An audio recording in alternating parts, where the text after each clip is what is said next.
Alright, now I'm gonna test a theory this time, which is that I shouldn't have to wait to see if we're live. In theory, we should be live now anyway. And everyone gets to hear that.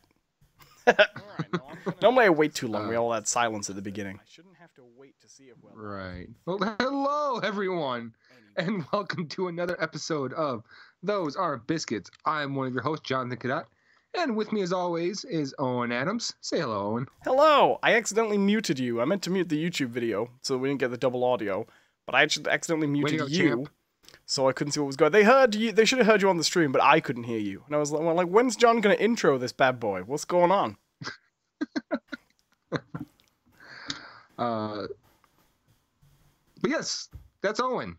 I'm Jonathan. This is Those Aren't Biscuits, your weekly pop culture talk show where we talk about everything from video games to comic books to music to movies to television to normal novels sort of things. And we're well-rounded individuals. Everything from video games to comic books. That's right. We like to expand our horizons quite a bit. Did you get beaten up in the 80s? Then this is the show for you. Did you get beaten up in the 80s? You were like 2. Yeah, abusive upbringing. What can you say? You live in a rough neighborhood. Bring out your baby so we can punch it. He's been reading comic books. just a little toddler. Nerd. Get the nerd.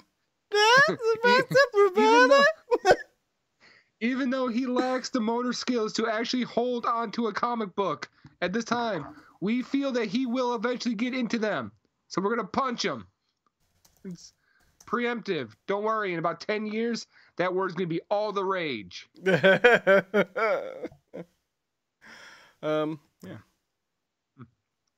But yeah, that's what we do. And we hope that you join us, as in you sit in the chat and you can ask us questions. You can join us. Give us your comments. You can join one of us. One of us. Google goggle. Where are we going with this? I started thinking about that shit. I started thinking about that movie Freaks, and then I just lose it. See, the one of us. You ever see that movie? Well, no, but I remember it being referenced in the Clerks animated series. Do you remember? One of us, one of us. Oh my God! The Ferris wheels got out of control. It's killed. It's a good episode, actually. The best episode of that show. Yeah. No, it's Talk to us in the chat. Give us questions. Give us topics. Give us whatever you want, as long as it's not communicable diseases. We're managing the chat well today. I'm leaving John to handle the YouTube chat. I'll be popping in occasionally, but I'm going to be looking at the Twitch chat. So if you want to talk to me, come to the Twitch chat. If you want to talk to Jonathan, I've given him the tactical advantage he needs to be more popular today by giving him the more popular chat room. That's right. For as we all know, I am the star of the show, and John is the little starlet I've taken under my wing by attempting to put his name out there. That's what we tell him to feel better about himself, guys. just play along. Just play along. I will be the kingmaker. I can make you a star. I'm famous. I'm famous. Do you remember that song we used to get? Was it like free with Windows Media Player? Oh, when will I be famous? Remember that? No. Oh, fair enough. I guess I'm just wasting my time and making myself look a fool for nothing, Jonathan. I mean, that's pretty standard for you. So what should we talk about today, Johnny boy? Hello, Loose Corner and Tiny Best Secret. Tiny Best Secret says in the chat, older siblings in it. Is that how you pronounce that? In it? Yeah. Ain't it? In it.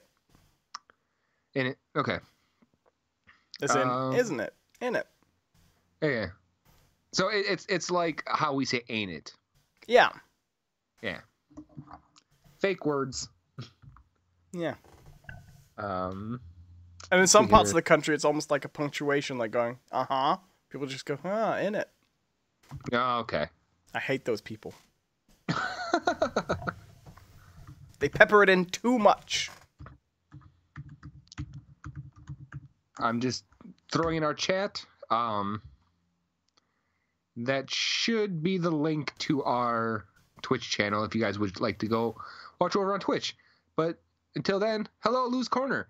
And yeah, let's get on the show. How you been, Owen? Oh, I've been pretty good. I'm having a very busy day today. I just did my... I'm entering my 9th hour of live streaming right now. My first non-consecutive. So I'm quite busy.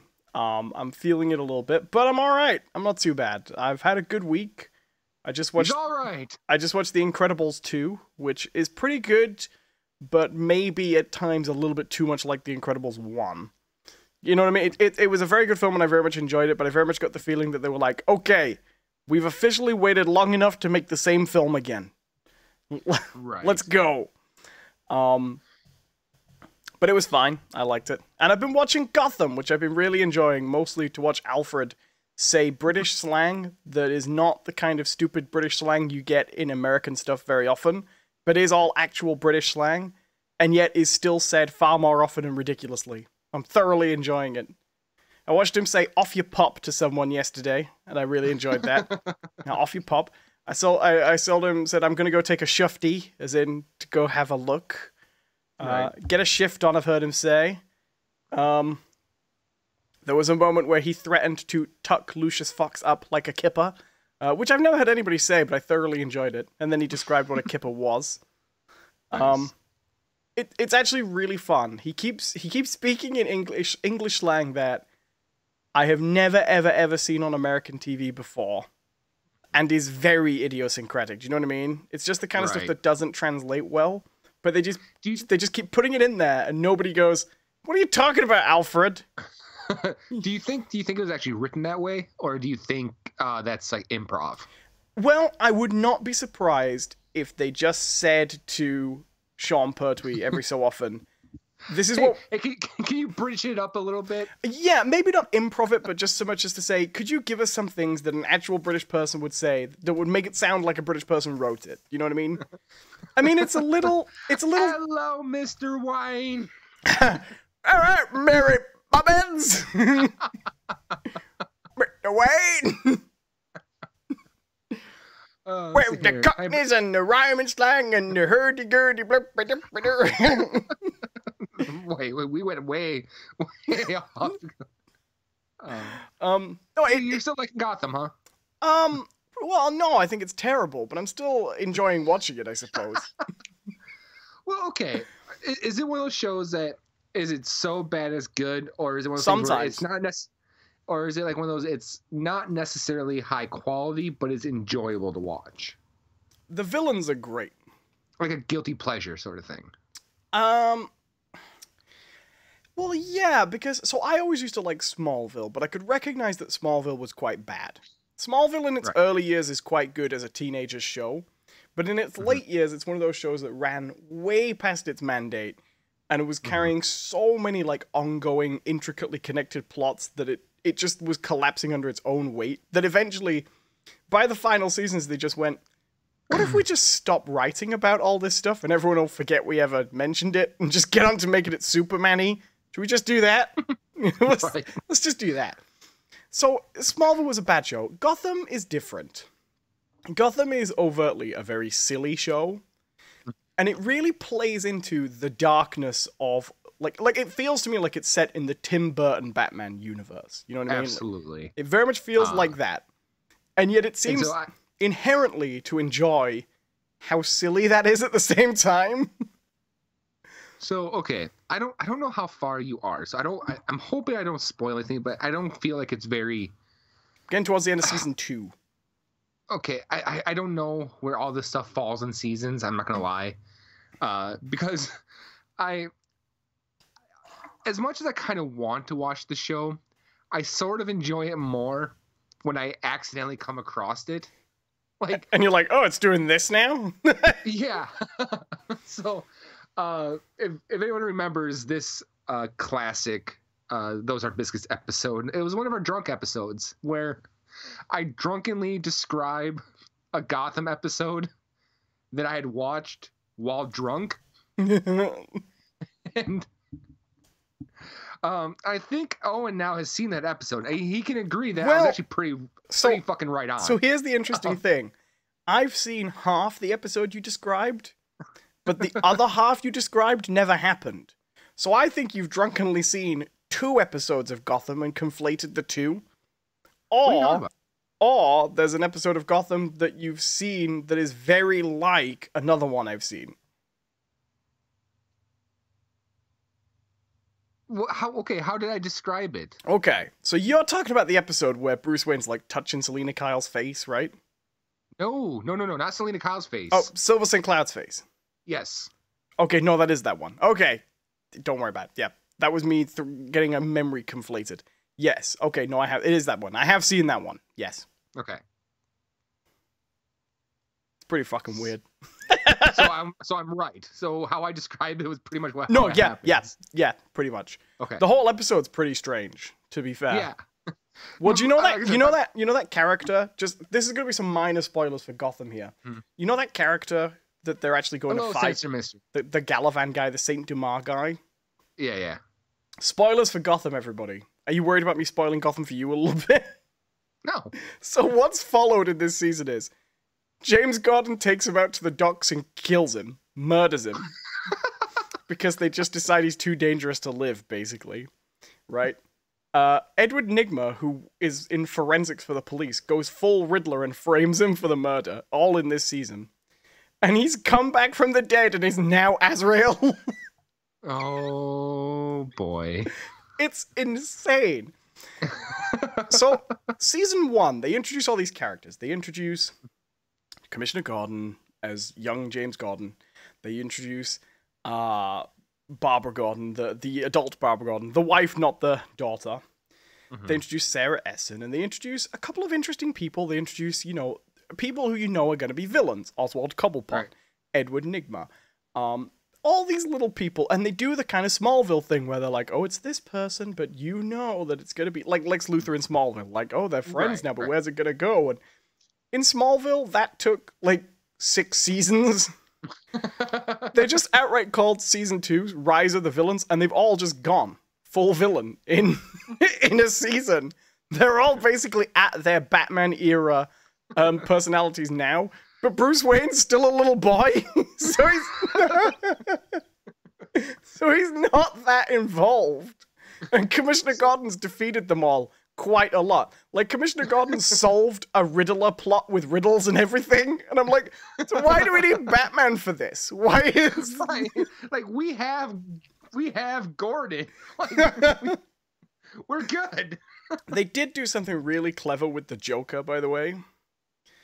So first episode, pilot episode, they give you a, I don't know what, I haven't seen the full resolution of it yet, but first episode, they give you a comedian who's auditioning, but he's kind of rubbish, So that's kind of like the Killing Joke origin, And then later on... I think, yeah, he does come back, doesn't he? Well, I don't know. I haven't got that far yet.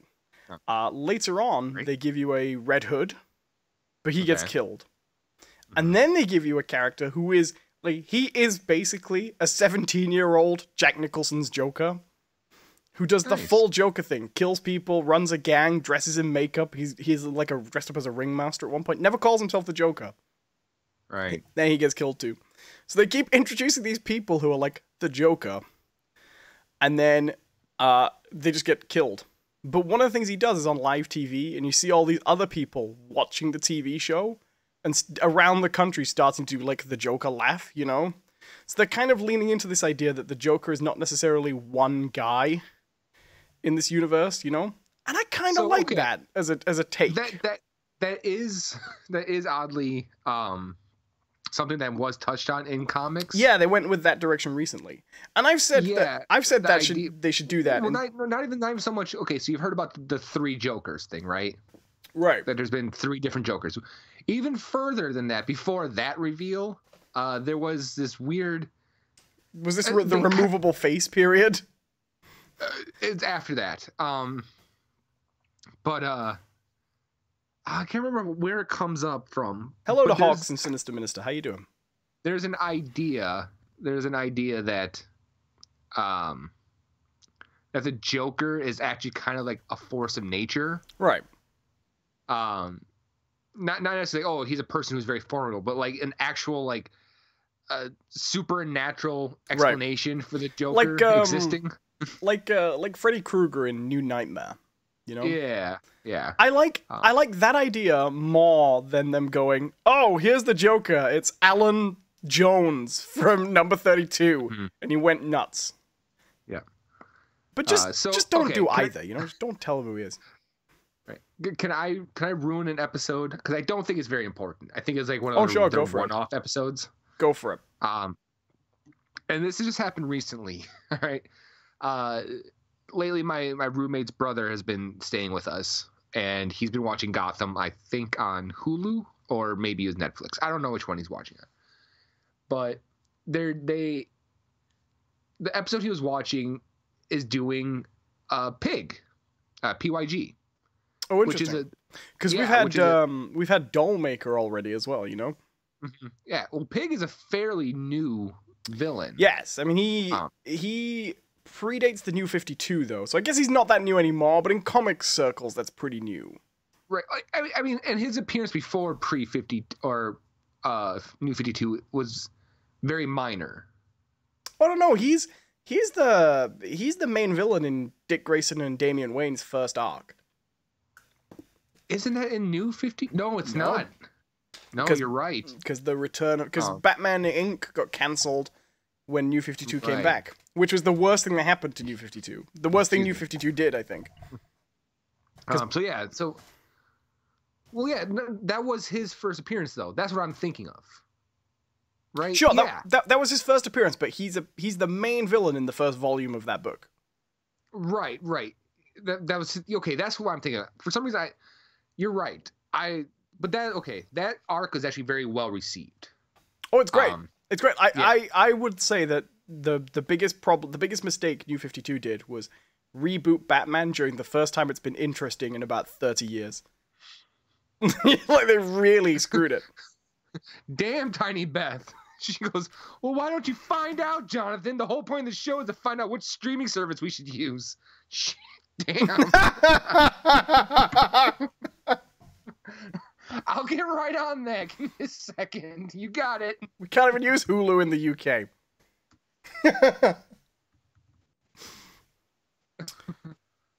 Let's see here. It's on Hulu. You happy? Hulu.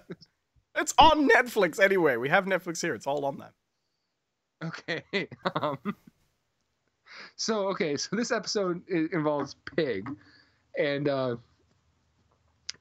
so like they put him in Beware the Batman as well, but they really toned him down. You kind of have to, don't you? Yeah, just a little bit. You can do him as is in Gotham, because Gotham's that silly dark show. But in Beware,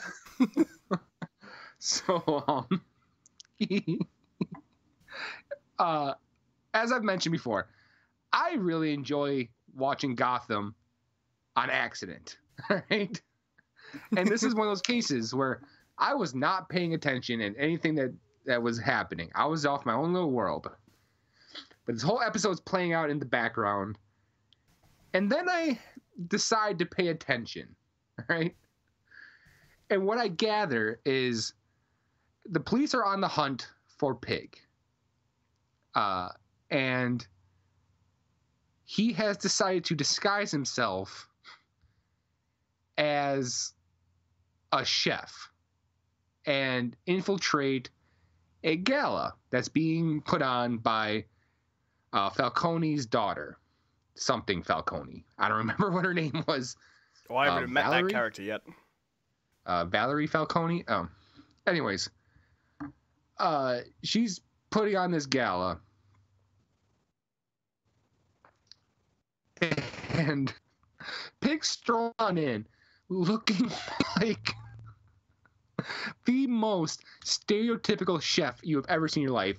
He strolls in wearing the big hat, like the big chef's hat, this huge bushy curly mustache, like he looks like he's a 1910s boxer, right? That's how curly this mustache is.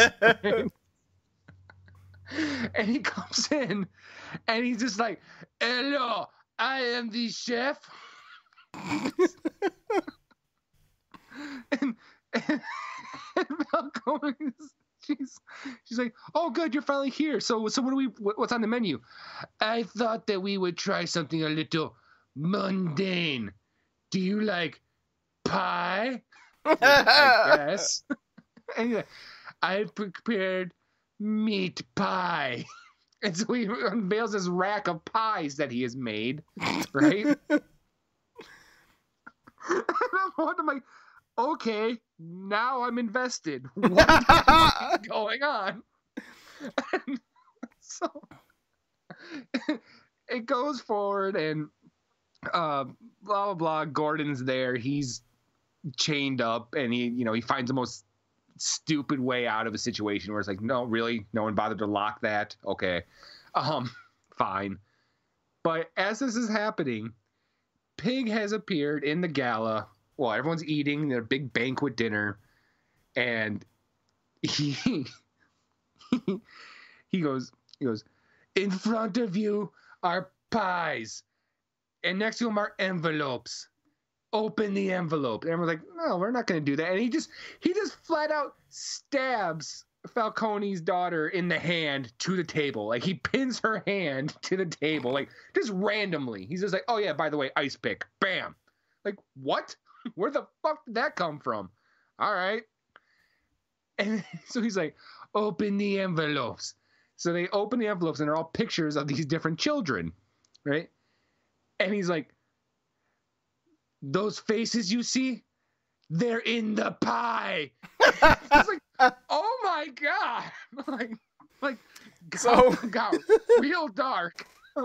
So I've just watched an arc of Gotham at the moment where the Penguin goes down for the murder of that Gallivant guy, right? Sure. But as soon as he gets in, he pleads insanity, so he gets sent to Arkham instead, right? But when he gets there, Doctor Strange is basically running Arkham, and he's using all this brainwashing on people to reform them. And they do. They hook him up to these machines, and they basically like make him watch VR messages of his mother being killed and stuff like that to reform him, essentially. Because his mother did die previously. She was kidnapped and held hostage. But he comes out of... Sorry, carry on. Oh, I was going to say, Tiny Best Secret says, "Isn't that the Red Wedding?" No, actually, what you're thinking of is the resolution to the Red Wedding. So the Red Wedding happened where all the Starks got murdered, and then when Arya shows up, she kills that guy's kids and bakes them into pies and feeds delicious pies. Mm. So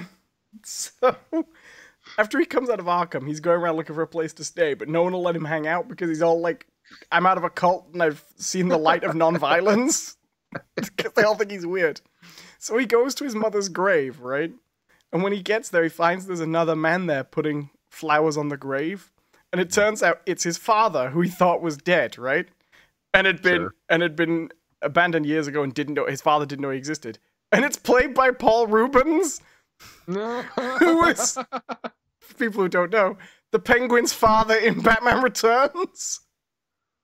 That's really great. Because it was obviously... What's so great about that is that's obviously a cameo reference because Tim Burton did the first Pee Wee Herman movie. Right. And now we've got a cameo reference to a cameo reference.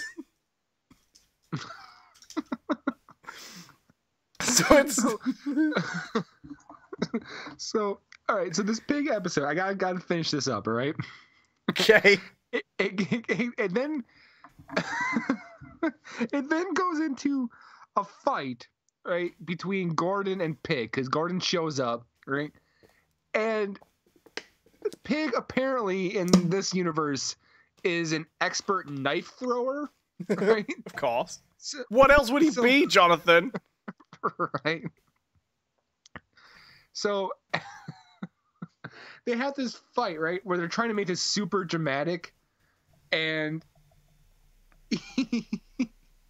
he's throwing these knives, right? And they're doing this thing where they're super speeding up the knife going across the room, and then right when it gets to Gordon, it slows down, and he like matrixes out of the way of these knives, and then they have this fight, right, where it basically the whole fight is Gordon on his back on the table, backing up slowly as the pig routinely chops at the table with a cleaver right in between Gordon's legs.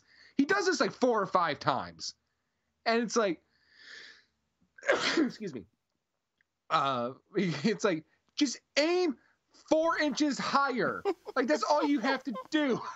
Like, how are you fucking this up so badly? Do you know, I really would recommend people watch the show because it is always fun.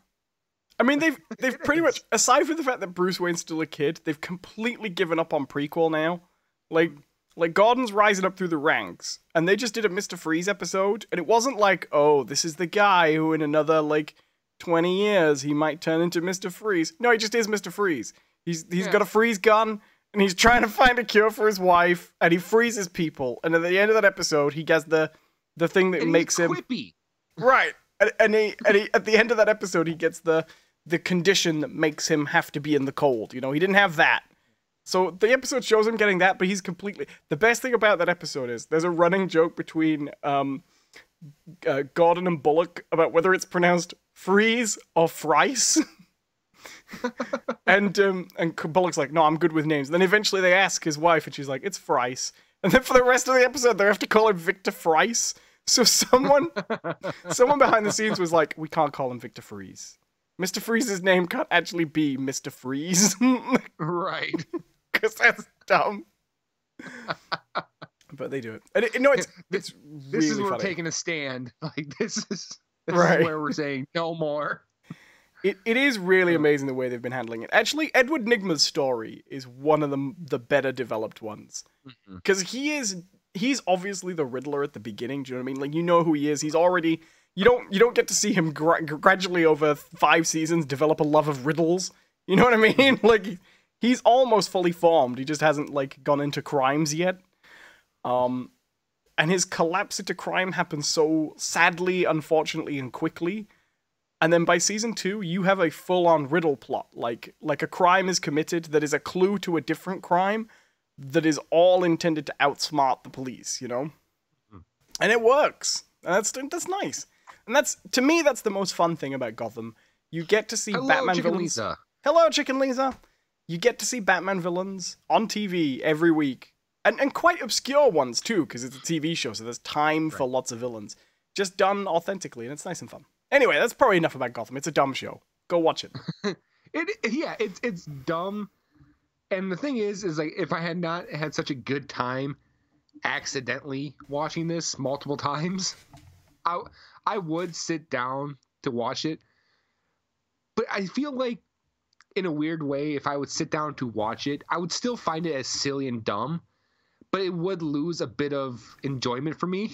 There's something about seeing this show out of context as just great.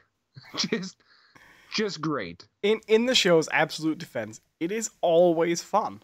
No matter how stupid it's being. Like, right from, I think, the second episode of the show is about a vigilante who handcuffs corrupt officials to weather balloons and then just watches them fly off to their death. And there's a whole bit where they go they find out that this guy stole a load of weather balloons from where he worked and sold them on. And they go to interview him, and they're like, well, this is all very convenient, isn't it? Since the bodies have floated away, no one's gonna see them again. And the guy's like, well, they're coming back. And he's like, what? And they're like, don't you know how weather balloons work? And he basically goes on to explain that weather balloons get to a certain height, and then the outside shells sort of freeze, and they deflate, and they fall back down. Right. Quick cut to a scene of a fancy woman leaving her apartment, and then a body just landing on her. And in the next shot, both the body that fell from the sky and her are just on the floor in just a mushy mess. And Bullock just says, you know what? I'm really getting sick of this case. That's the second episode of Gotham. Hello, Toxic Dioxide 10. It's the and the other 9 show. of you are with you. Hello to them as well. Hello, everybody. How you doing? Yeah. Welcome. Toxic Dark Side says Stan Lee died. What? Yes. Our joke stream title turned out to be distasteful unintentionally. No, we know this. No.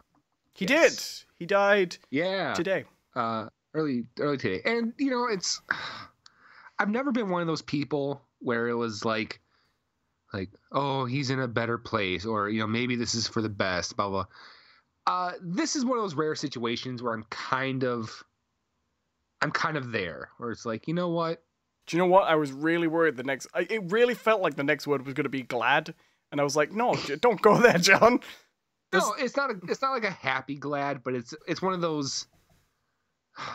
Like, yeah. Okay, he has not had a good run of it as of late. Well, yeah, anyone who's been following the news recently, Stan Lee has basically been. I think it's really, without being able to pull down the actual culprit, it's really unavoidable that he is basically the victim of elder abuse for the last.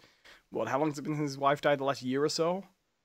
Yeah, it's been a while. I mean, there were headlines like someone stole his blood to print those commemorative comics that have people's blood in, and like I read both those because there were two papers ran big exposés, almost from different perspectives. You know, I've read both of those and tried to get a handle on exactly who seems to be in control, and like even in a journalistic account, it's impossible to follow like what's going on there.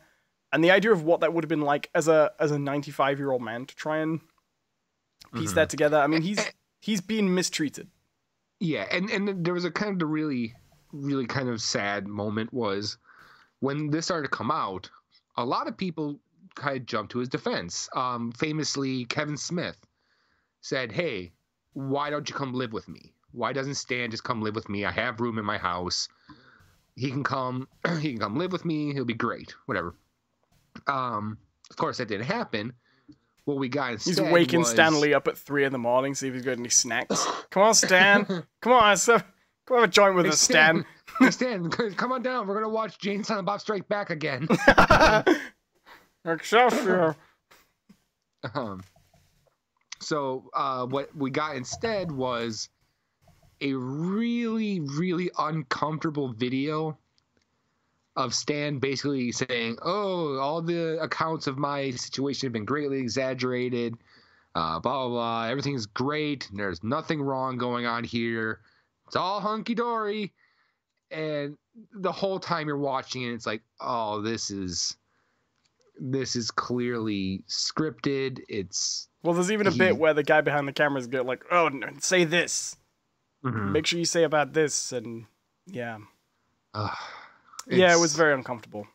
The worst story for me was the story of him being wheeled out of that convention just after recovering from the flu, clearly very sick, and being forced to sign stuff he didn't even really know where he was, and you know, right. You know, I think you can't really with any authority make proclamations like that, but someone at 95 put under that kind of pressure, I think that you could reasonably argue that that's not good for his health. You know. No, I agree. I'm not going to say he would definitely have lived longer if people weren't treating him like that, but you don't put someone at that age through that. Right. And it's... I mean, because something's weird going on with him, right? Because he made multiple times did he claim, "I'm not doing conventions anymore. I'm not doing them." He's done that for a while. But yet, a few months go by, and all of a sudden, he's out there doing them. So it's like, did he want to do these conventions? Did he change his mind, or is he being coerced into them? You know, it's a real ugly situation, and none of it really adds up. Other than, to me, the conclusion that things weren't going great for him. Yeah, and I mean, there was enough evidence. Sad. There was enough evidence that enough different people... I mean, the thing is, even if you can't look at those exposés and point to an actual culprit, even if it's just a case of he's surrounded by a lot of shitty people who are all just trying to get a little piece of the pie, and none of them think they're doing very much wrong, he just ended up in an awful situation, you know? And I think it's clearly more serious than that. I think the I think, you know, I forget the name of the guy, but the PR rep, the one who is the one that's with his daughter, the memorabilia collector who ends up in control of his affairs.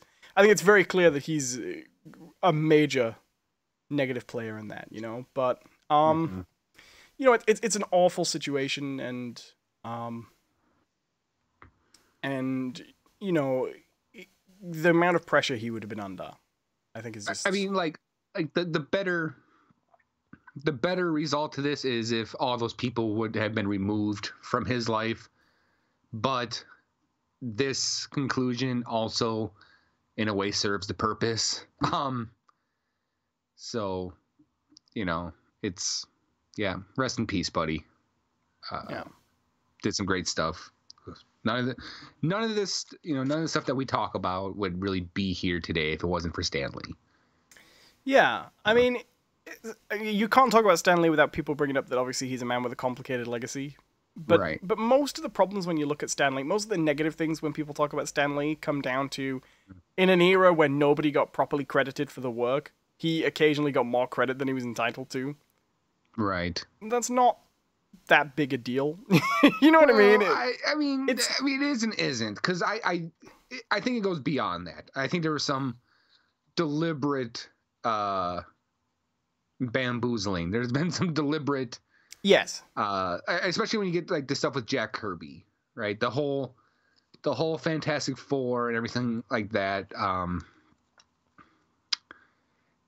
There was some very, very deliberate, you know, backdoor deal making going on that basically gave Stan the credit, and Jack got kicked out on his ass. Right, but we're living in an era when skeletons in the closet tend to be so much worse than that. Do you know what I mean? Right. I mean, but I mean, depends on your perspective. Well, yeah, that's fair. That's fair. Are you from the Kirby estate, or are you? That's fair. So, let's be fair. Like, Stan was not a saint, but I do think that his contributions to the pop culture world were great. Should he be 100% forgiven for his transgressions? No, but he's done some great things. Well, I mean, I think we can possibly forgive and move on now he's dead. You know what I mean? Like, sure. There is a point. Sure. I mean, I think we can also never really forget his contributions to the art of self-promotion, which is, you know, furthered by his existence. In that amazing Playboy picture. No, I agree completely. I don't think by saying that I intended to minimize all the harm done through decades and decades of not actually properly crediting creators for their work. But I don't think inherently Stan Lee was necessarily a bad guy as much as just a sort of selfish colleague. Do you know what I mean? Right. So it's one of these things, right, where on a person-to-person basis, Stan wronged some people. But as a whole, he made the environment for comic books and these properties so much better for these people to operate in. You know, it's weird, right? It's a weird situation, you know? And yes, Toxic Dioxide, he will be missed. And yes, rest in peace, Sinister Minister. No, I mean, no. Rest in peace, Sinister Minister. The threat has been made. The contract has been sealed. The covenant has been signed. There's also some weird, like, I don't think you can get away from the fact that Stan Lee did manage to eventually piss off most of the people he worked with, you know? I mean, that's a pretty great achievement. Like, how long is it going to be before John Buscema comes out and says that he wrote all of How to Draw Comics the Marvel Way? Do you know what I mean? Like, right. Or was that Romita? Was it Buscema or Romita in that book? I think he was Romita. Got it here. Hold on. Oh, that was Buscema. Okay, hold on. Oh, it was, okay. Feels like Romita would be the more... Maybe it would be Romita in the video. Yeah. Romita Jr. How to Draw Comics the Marvel Way. What? What is this? Romita Jr. is a pretty good artist Oh, himself. I love Romita Jr., but he's not exactly like classic Marvel standard, is he? Do you know what I mean? Right. You wouldn't. Sinister Ministries now says, "I will now sleep with one eye open." Oh, you better. Clutching your pillow tight. Oh, no, I'm so glad you said that. I have to bring something up. Okay. Right? I have to bring something up. Quick diatribe. So the gas station that's closest to where I work isn't owned by a franchise or chain, and the owners don't really monitor it very well.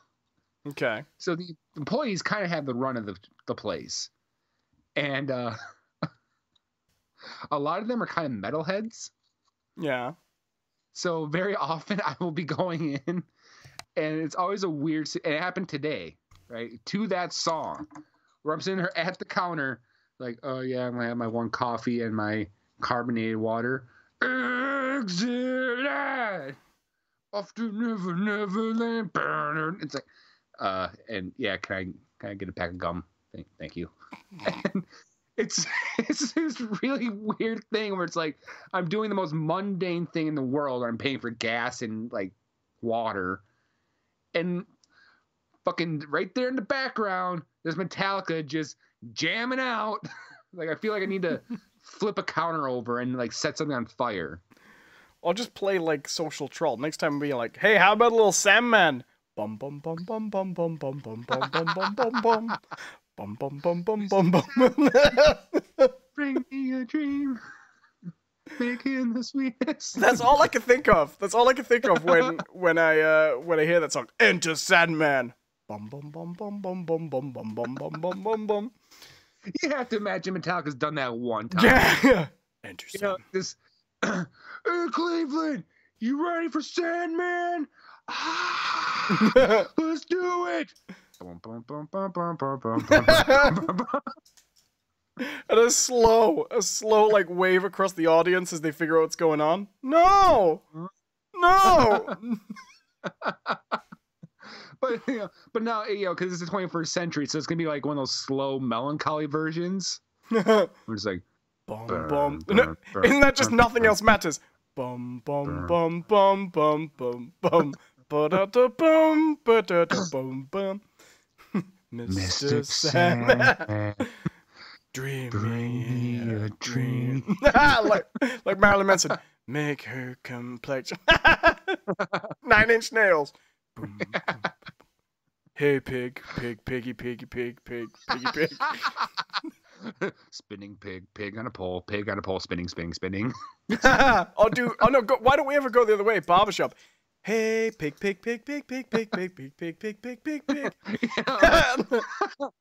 I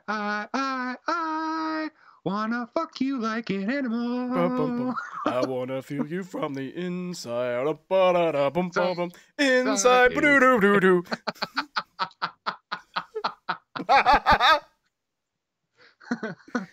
Beautiful people, the beautiful people.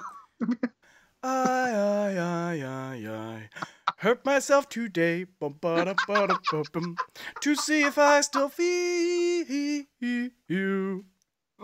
I focus on the pain. Boom, boom, boom, boom, boom, boom, boom. That whole like swath of like 90s metal. We're taking it back.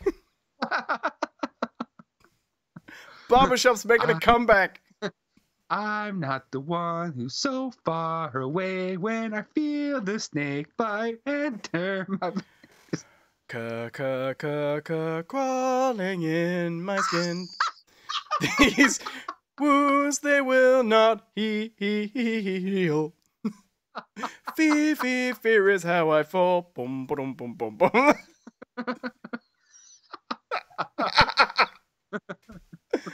Someone's done it. I'm headstrong, strong. Take you on.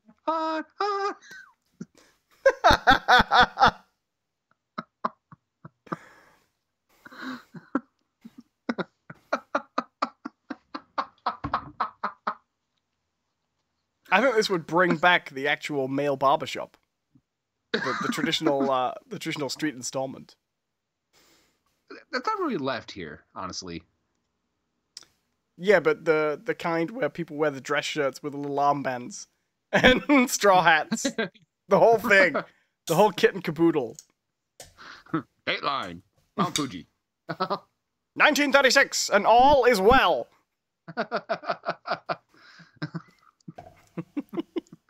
Zeppelin races. Big success. Transportation of the future. The automobile is making waves.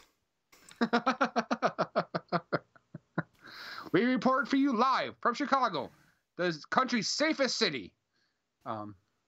So I did hear apparently, in that era, people didn't actually talk that much like that. It's just that microphones were so crappy they just recorded like the mid-range on everyone's voice. No, it was. You know how like BBC has like the BBC accent, right? Right. That's what radio was back then. Like they had to talk like that for it to come across. But I like that they're just going back in time, not knowing that. Back in time. Ah, howdy, stranger. You after a coffee? Yes, I would like a cup of coffee, please. 2 sugars. Do you have any of that newfangled non-dairy creamer? What? I think you'd look terrific in an Adam's hat. Could you direct me to the nearest...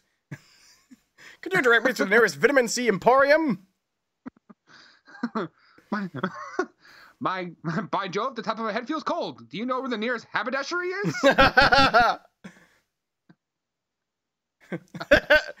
Being stopped by the cops. All right, wise guy, pull it in. Well, top of the morning to you, sir. How are you doing today?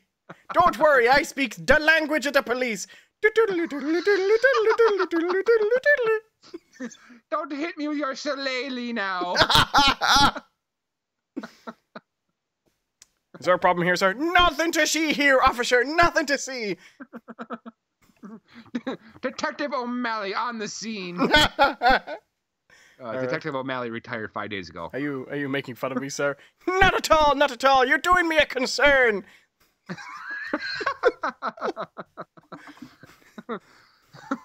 I'm all sorts of flustered. I might get the vapors.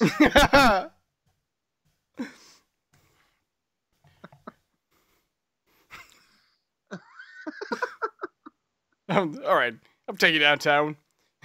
Lock him in the cells. We got another wise guy time traveler. There's like 5 people. He's gonna throw me into Patty Wagon. I'm gonna ride the old Black Mariah. The Patty Wagon to the butchers. No, the Patty Wagon is what they call like big transports where they transport multiple people to jail. Patty wagons. Are they called paddy wagons, but not patty wagons? Paddy, Paddy. I thought you said patty wagons. I thought we were going down to the hamburger installment. Down to the diner. Tiny Bad Sugar says, when I listened to the U.S. Open earlier this year, one of the commentators still sounded like that. The other one just had the most mundane voice, though, so it was even weirder. You sure you weren't just listening to Those Aren't Biscuits? He's been cryogenic freezing for the last 80 years. He's just been brought out now. And what exactly does the U.S. Open sound like on the radio?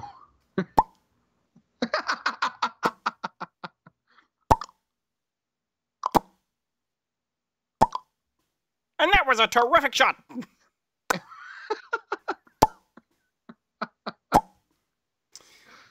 My dad used to tell the joke about how Dovich goes left, hits the ball. Dovich goes right, hits the ball. Dovich goes left, hits the ball. my dad used to talk about. He used to have this joke he used to make about how snooker used to be really terrible before the invention of color TV, and he's potted the gray. Now he moves on to pot the slightly lighter gray.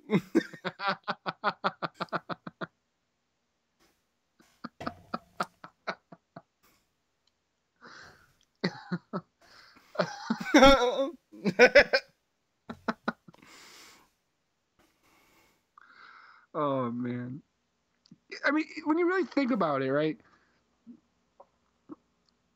Oh no, I know what Time Master says. The tennis one, not the golf. Yeah, no, I think golf would be worse on the radio though. He has hit the ball. Golf would be better. Now allow us to. Oh, but you don't get the. You don't get the nice rhythm. But you get their nice pink. Oh. But surely the joy in watching golf, like most of the pleasure in watching golf, is seeing the look on their faces when it lands in the sandpit.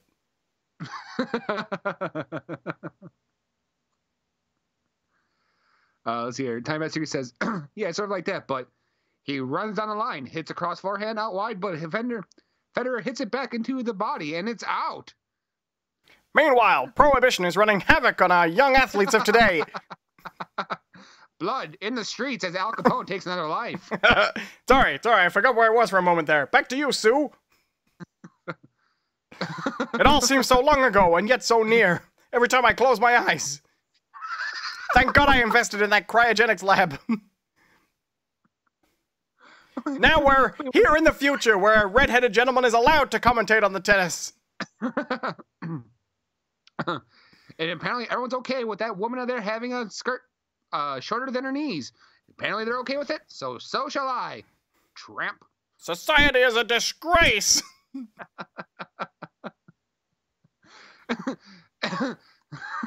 And now we're throwing down to our sideland trollop, Jennifer. And as we come up for the final frame, I'd like to ask, whatever happened to the temperance movement?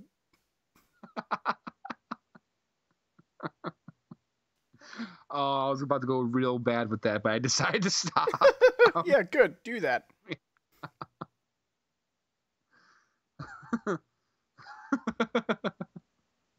Sinister Minister says 1922 called. They want their Mid-Atlantic back.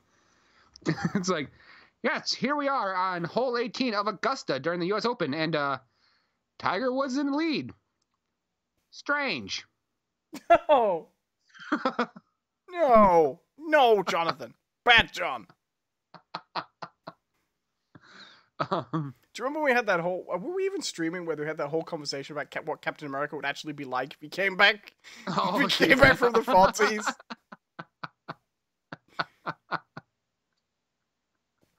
Probably best we didn't stream that conversation. I really hope we didn't. Ty Best Secret says they were more upset about the tutu this year. Oh yeah. Was that a Serena jam? The tutu? I believe so. I don't follow the tennis myself, so who knows? That was when the ballerinas broke on stage. We booked this field. I legitimately feel bad about for and goddamn it, I forgot her name, but it was the woman who did beat Serena this year and went on to win. But her win got completely overshadowed because of the controversy around Serena getting a point taken away. Yeah, it's a shame. Yeah. Which I'm actually with Serena. Like, I thought that was kind of unfair that they took her point away, and it does suggest some sexism among the umpires. But I do feel bad for the woman who did win, because even with that point, she still would have crushed Serena. Osaka, thank you, Tiny Best Secret. Right. Yeah, Naomi Osaka.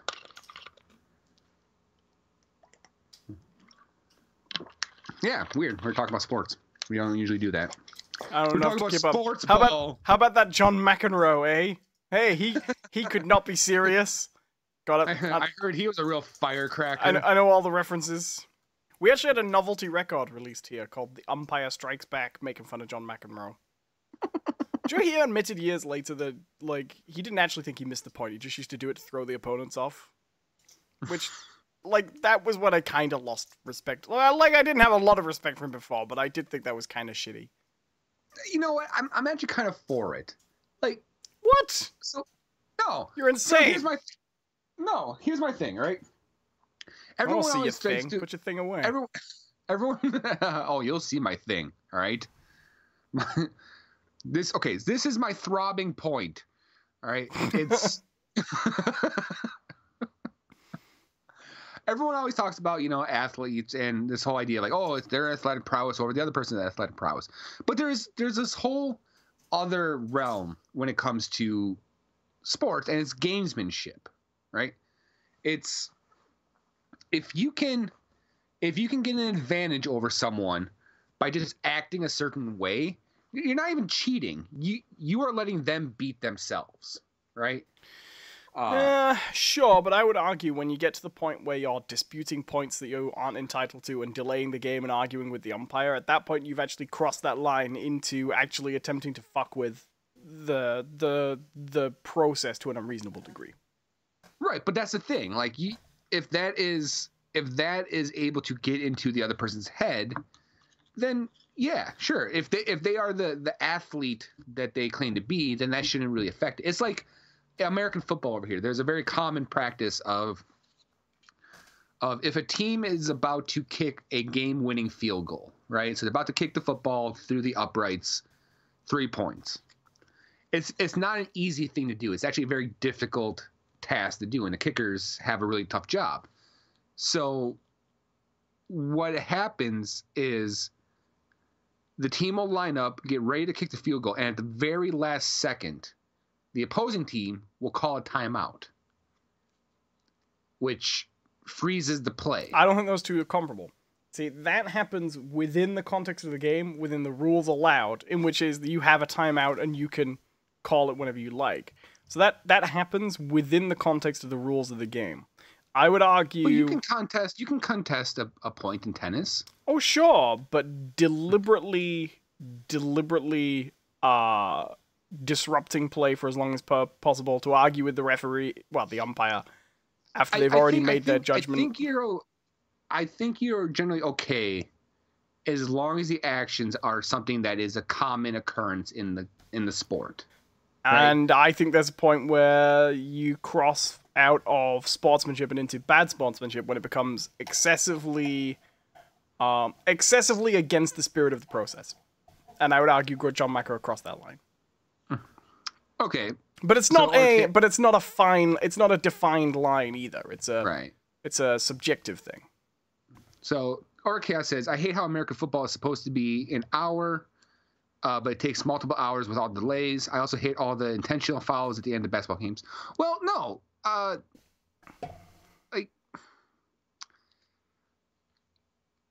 The hour is regulation time, right? But all the delays and stuff are part of the game. It's like extra time at the end of a soccer match. It's like there's always the regulation time and then the time that it actually takes to have a full game. So I don't know if anyone ever stopped and went, okay, football is going to take an hour. I don't know if that ever really happened. Maybe it did. I don't know. I don't know the history of. Well, American it's a little football. bit like. I think the problem is it's not comparable to, for example, a game of chess with a clock. Like a game of chess with a clock, you have a set amount of time. When you finish making a turn, you hit the clock, and when the time is done, the game is over. Right. Right. You couldn't do a game of American football like that. Right. You couldn't There's have too many moving parts. Right, and too much stuff that goes on between active time that needs to happen when time is not active. Do you know what I mean? Am I making any sense? Right. I'm not a huge expert on American football, but like for instance, if football was supposed to take exactly an hour, the clock would keep running after you score a touchdown, and you have to switch sides of the field and set up and kick off a ball. Like the football would be an hour long, but you would actually only watch a total of 30 minutes of actual football with the amount of time it takes to set up all this stuff. Right, because American football's not. I mean, you mentioned soccer with extra time. I think that's a little different because that is an extension. Sure. But American football is not actually really comparable in a lot of ways to football and rugby and basketball as a game. No, because it doesn't. It stops. The action stops. Sure. It's supposed to. My understanding of American football, and I say this as a complete non-expert in the sport, but like soccer is a game of active players playing from the start of a game to the end. And there's a halftime and a swap, whereas American football is more of a. It's like the difference between a real-time strategy and a turn-based strategy in video games, almost. in that the idea is that American football is a game where you set up your plays and then allow them to play out against their opponents, and it's a case of essentially trying to come up with a better strategy than them, and then once that's over, it stops and you start again. It's more like, I don't know. I don't know, that's a good example. But, because I don't know many other sports actually like that, I suppose. But there's not. I mean, the only other one, maybe baseball. Right, and even that's more to do with the fact that in that game, each team's performing a different role, more specifically. Right. Like in football, you have, okay, this one's aiming this way now, and the other one's aiming that way, and there's possession of the ball. But essentially, each team's doing the same thing.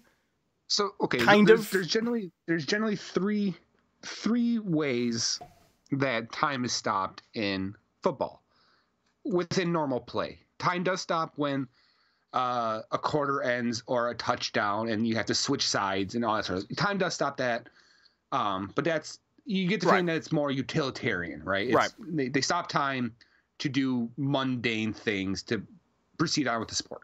Now, the three ways that time is stopped in football during actual gameplay is, one, you go out of bounds. Right. If you run out of bounds, you stop the clock. Two, you call a timeout.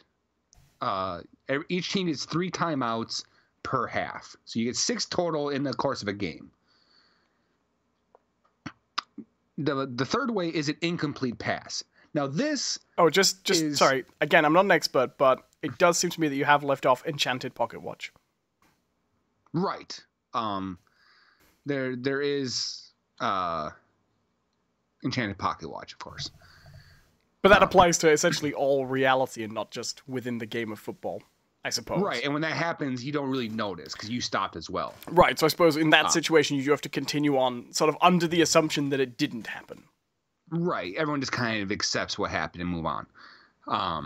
But yeah, it's incomplete pass. And this, I feel, is the one that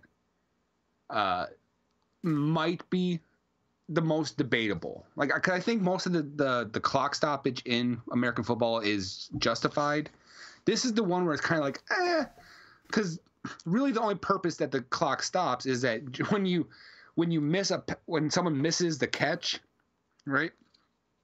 It basically means that the ball now careens down the field 50 yards, and you have to bring it back 50 yards to start the play over again from where you were. That one, it's another one of those. No, this makes complete sense that they stop the clock, but it is the one I think you could possibly debate, where it's like, well, if you throw a pass and your guy misses it, that's the gamble, right? Like he misses the pass. Okay, well now you gotta get that ball back and start the play again, quickly. It's a gamble. Okay. Yeah. So, since the minister asks, when is there time for Janet Jackson's nipple? There's always time for Janet Jackson's nipple. Well, that's that's the essentially the turning point in most games, right? That's when you know that fortune's about to alter. Right. I would say most sports, there's a time period. It's one of the great literary devices. There's Chekhov's gun, there's Occam's razor, and then there's Janet Jackson's nipple. Well, it's one of those things where in most sports, I'd say, there's a time period where you don't know where a game's going to go. Like, there's that time period where everyone would agree most games have a period where it's probably always too early to tell, right?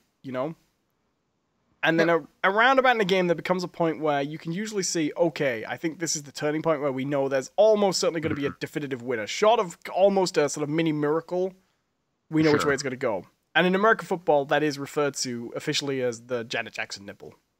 Right. It's the nipple point. Right. The Volta.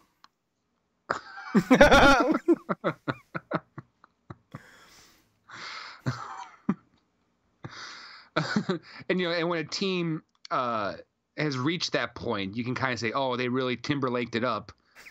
Timberlaked? Yeah. Yeah, because they reveal the nipple point. Yeah, okay. Yeah.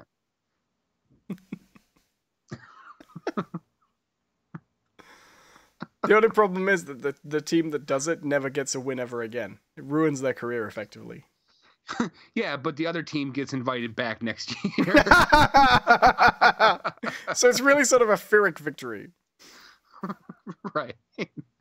It's twofold. You're the one who revealed the nipple, and then you guaranteed your return next year. This is why in the US they actually have to make new teams every year if you win. So whatever, like, because once you've won, you pretty much never get to win again. It's just cycling. We're on to like the 5th Denver Broncos at this point. But we're running out of names. Like, right. And coming to the field is, the Omaha Otters? The Denver Broncos with a K. Denver Broncos with a CH. Denver Broncos with a hyphen. Their mascot is a cereal. It's Denver, but it's spelled Denvough.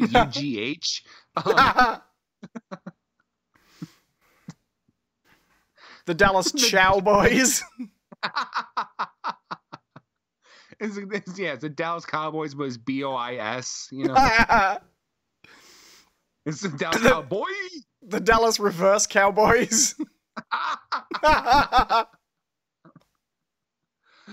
The Dallas Repentant Cowboys.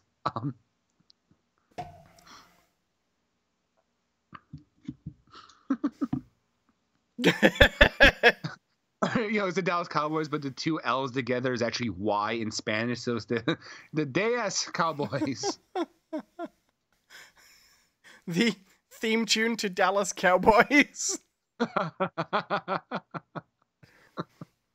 The Dallas Rhinestone Cowboys. The Miami Orcas. The Orca says Janet also gets less appealing every year older she gets. Wow, that's just blunt. Like, I was never a huge fan of Janet Jackson, but I did hear that her career was deliberately ruined, which was really sad about that. She didn't deserve that. It never recovered. It never recovered from Nipplegate. No, Do you think if the tables were turned, do you think Janet Jackson could have recovered from Watergate and Nixon could have recovered from Nipplegate if they'd flipped him? Maybe. If Janet Jackson was caught spying on Democratic candidates in the Watergate hotel, and Richard comes out and just like, I'm not a crook indeed. Right. And Nixon showed his nipple at the halftime show. Do you think if they would have done better? It's like, look, we'll give you the presidency back. Just put your shirt down. God damn. You'll have me naked by the end of this song. Sorry, that was more Winston Churchill, wasn't it? Mind you, I think Churchill could have pulled it off. We'll nipple them on the beaches. We'll nipple them on the seas. Jolly good show, Timberlake. Like you're Colonel Mustard now. Just I say most unorthodox. It's like it sounds like your cummerbund is about to like slam upward and go and your monocle pops out, you know? It might. I should buy a monocle. I'm bringing it back. I'm bringing back the monocle. I mean, to be fair, I've broken enough pairs of glasses. I'm sure one of those must count. It's my monocle. Yeah, it's like, no, Owen, you just broke your glasses again. Hey, we had 10 likes over on YouTube. I was liked in the Batman Arkham games where they gave Penguin that monocle that was the bottom of a glass bottle shoved into his eye. Like, I like those games, but I just liked that they were like, yeah, we're so edgy. You should just have a bottle of beer, a beer bottle just jammed in over his eye, and then we'll just say that he just left it there, and that's his monocle. And as soon as you stop to think about it, you're like, why? Wouldn't that get infected? Like it doesn't work that way.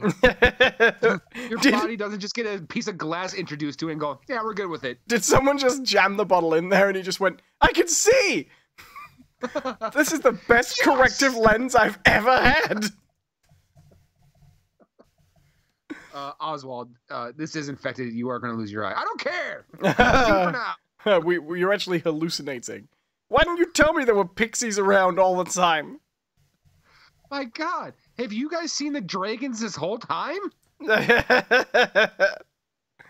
Sure, Mr. Cobblepot. We see them. It's one of those ideas. Like, I will admit, like, and I can tell you exactly how it ended up there because it does the same thing to you when you think about it, right? You hear about it the first time and you go, oh, that's a cool, that's interesting take on that, and then you stop and you go, wait a minute, what? And you just know that like it went that way in development. Someone went, oh yeah, that'll be cool, that'll be there, yeah, oh I like it, and they started developing it. And then about 6 months before release, they went, is it too late to get rid of the ball? It was like the first time one of them plays it after release. Like, oh man, here comes my favorite part. Oh. Okay. We wouldn't make sense, would it? We'd actually given the bottle for a face, for like a monocle. Okay. Yeah, I can't remember we did that. Wow.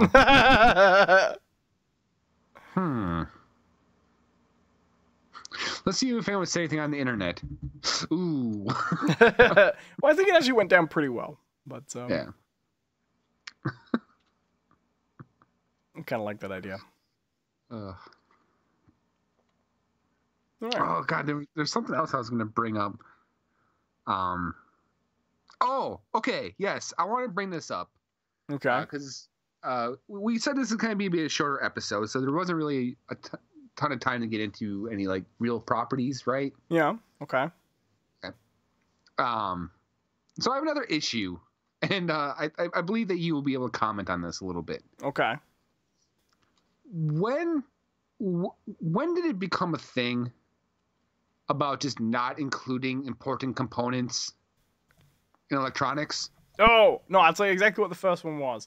It was the 3DS XL. And Nintendo's justification was that because they'd been using the same charger since the DSi, that anybody who wanted a charger, like everybody who upgraded would already have one, and anybody who wanted one would be able to just get one. And I think this is bullshit. Okay, so not that you wouldn't be able to get one. Yes, anyone like they were right about that. Anyone who already has a DSi had one. Sure. But my opinion is, if you have a DSi and a 3DS, you'd like the charger for both, please. Right. So this is what happened to me. I bought a sound bar over the weekend. A sound bar? Without a power cable? No, it had a power cable. Right? Okay, well that's fine. Okay, that's a little close. So Nintendo's been doing it with power cables for a while. Okay, so it had a power cable. I don't mind. I'll tell you one situation I don't mind. I don't mind when it's a non-proprietary standard USB cable. That I'll forgive. Yeah, okay, so this is what happened to me. I get the sound bar. And what it comes with is a pair of component cables, the red and white component cables. Oh yeah, like your RCAs, your old phonos. Sure, right. Here's the problem. Most smart TVs or flat screen today, it doesn't accept those. Like they're there, but you need that third wire for it to register. Like you can't just put the red and white cables in and go, okay, play that. Well, I mean, no, where's the other cord? I mean, they're usually inputs, right? Yeah. I mean, okay. So I'm guessing you need like a 3.5 millimeter, like a standard headphone cable, right? No, you can get away with this, right? Like, if I had like an old DVD player and it had the red, white, and yellow cable, I could throw that in there, and it would go, okay, we detect the yellow cable. There's another source. Switch over to that source. Well, sure, but that would just be an input. That would be right. for display. Okay, you need an output, presumably. Right. The TV doesn't recognize that. Yeah, because I mean, it's totally different. An input and output, they can't be the same thing, really, on a TV. So you can throw those two in there, but there's no way to tell the TV, hey, start pumping music out of this. Yeah, I don't even think your TV would be able to. No. At all. So why the fuck did you give me these cables? Well, I mean, I don't need these cables. I mean, so here's, I tell you what that would plug into. Most DVD players would have an output like that. and then you Okay, just fair. run your yellow cable through to your TV separately. You know? Okay, great. So I just. But it's so I don't weird know. because today, like, that's an old school connection. Like most Yeah, it most really is. most Blu-ray players, most Mhm. games consoles, they're all going to be on HDMI now. Right. Which I get. Now, here, I get that you're not going to get HDMI in on a soundbar. They're usually Bluetooth now, but you need a 3.5mm jack on that, like an adapter for that, without a doubt. That would connect to any TV. Sure. Darksea, real quick. Darksea1 says, I just need to ask, who is Stan Lee? Stan Lee was a very famous comic book creator, and he is responsible for pretty much the entire Marvel universe. He created Spider-Man, basically. Yeah. If you've seen any of the Marvel movies, he has a cameo in all of them. He's an old guy, kind of in the background somewhere. But he passed away today. It's sad. He was 95. But no, so this is what I get, right? I get the sound bar, I get the red and white cable, and that's it. And the power cable. Yeah. Now, the plugs on the back are a USB port. What's that even for? I'd love to know. No one transmits sound over USB outside, like on computers. Yeah, when you're talking about like a device, but no one does sound over USB. Right. So I have that. No HDMI port. Yeah, you wouldn't. Right. And a optical audio port. It has optical in? Yeah. Why? Nobody even uses that anymore.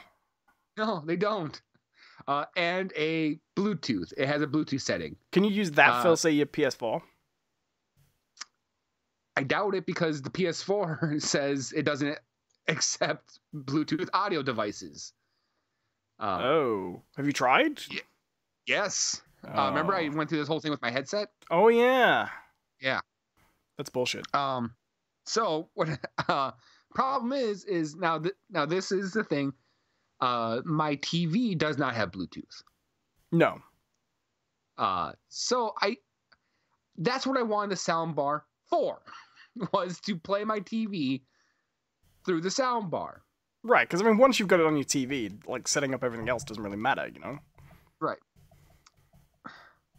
So I had to go out and buy a fucking... Hello? Hello, John? I lost you for a second. You still there, Jonathan? Did you buy a submarine? I don't know if people can hear that at home.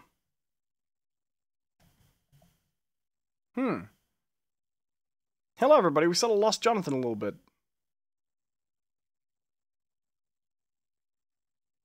Well, I don't know if John's gonna make it back, except that I just heard like a submarine noise and then he disappeared.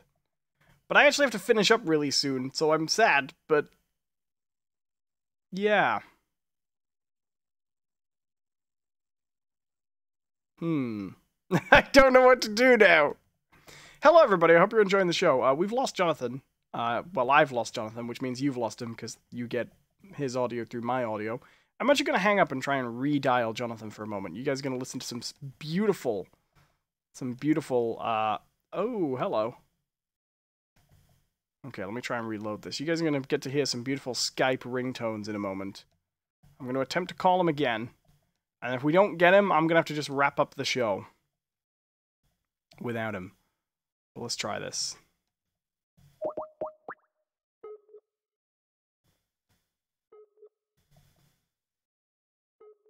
Oh my god, this is the ringtone for John now. This is very strange. Maybe this is his soundbar. The aliens are rebelling. I wonder what noise he's hearing on the other end. This is really strange. Hello everybody in chat, how you doing? We were doing a show right now and we appear to have lost Jonathan. He might have lost his internet a little bit. So I was gonna have to wrap up in a moment anyway. Oh, are you there, John? No. John's gone. Okay.